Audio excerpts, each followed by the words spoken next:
Hello, Boker Tov. Good morning to my dear congregants and friends at Shiftay. I want to address a halachic question today, which a number of people have asked, and that is, are we allowed to listen to music this year during Sefirat Haomer?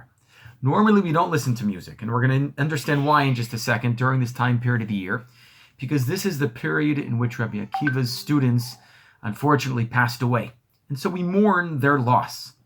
But what about for us, this year living in a time of corona, in which we're very concerned about people's mental health and well-being? We want to make sure that, especially for people in bidud, people who have young children at home, music is something which can be very helpful to raise one's spirits. So let's just run through the issue to understand whether this is permitted or not. So quick halachic analysis. The Torah tells us in the 14th century that one shouldn't engage in extra rejoicing during this time period. And the Shulchan Aruch codifies only two halachot that you're not allowed to do during Sefirat Haomer. Number one, you're not allowed to get married. Number two, you're not allowed to cut your hair. Noticeably missing from his list, this is in Siman Taf Tzadi Gimel, is the prohibition to listen to music. The first person to raise this issue is Rav Avraham Gombiner, the Magen Avraham, a commentator on the Shulchan Aruch. And he says, what you're not allowed to do is actually to have, while we said you're not allowed to get married, he says you can actually do a shidduch.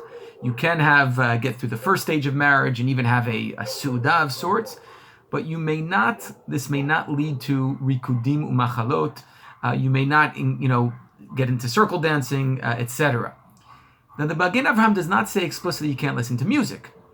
However, later commentators, the Aruch HaShulchan, for example, 19th century, and others, read into the Magen Avraham that any music which will lead to dancing is problematic.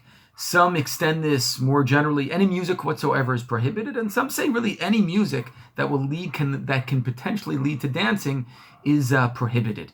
And this is how the poskim of our generation rule. Moshe Feinstein, Rav Ovadia Yosef, both rule that listening to music recorded or live is problematic during Sefirat Haomer. There are some exceptions. Rav Shlomo Zalman Auerbach says one may listen to chazanut and perhaps classical music if the person feels there's a need. One can certainly listen to vocal music because these are not the types of music that will lead to singing and dancing and celebration. What about this year?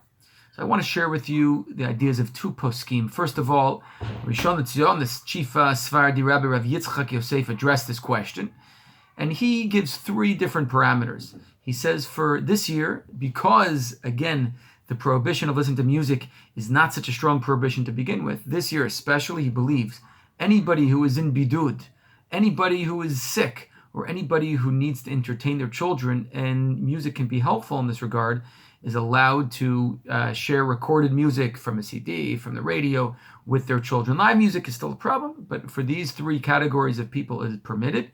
Rav Mordechai Willig of Yeshiva University, is a posek in New York. He believes that one can be lenient in any case this year. You could have Kabbalat Shabbat with live music. He believes live music is permitted this year, again, based on the circumstances that we are living in. According to both these poskim, if a person doesn't need this at all, and a person is fine mentally, and from a health perspective is doing okay, one should, listen to this prohibition and not listen to music. But if one falls under any one of these three categories, or anyone is concerned, feeling anxious, overly anxious, stressed out, or depressed, then it is okay to listen to music, and one should avail themselves of this resource in order to maintain strong spirits and to remain positive during this time. Wishing you a great day. Kol Tov.